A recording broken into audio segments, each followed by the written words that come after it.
have, stayed, I think, out of Somaliland for quite some time.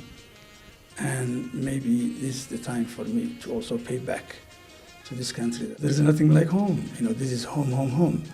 A lot of people who have got, resources, especially Somalilanders and others lately, have decided to invest in Somaliland. And this project is a manifestation of that. There are a lot of good factors that are present in Somaliland which are very, very good for business. There is peace and security in Somaliland. Factories are really cropping up in Somaliland as we speak. There is a lot of, I think, milk coming from abroad, Saudi Arabia, Yemen, and the rest. And that is one of the reasons whereby this factory is deemed to be an option.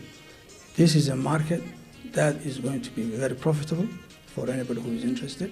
So Somaliland, I think, is a very good place to come, see, learn, and invest.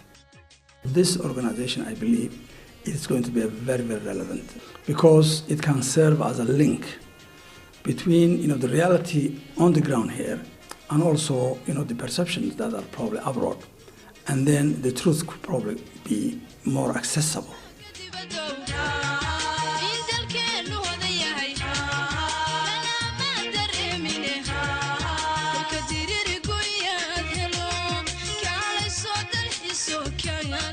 That can encourage people to come and visit, learn, and then see what partnership opportunities there are in Somaliland.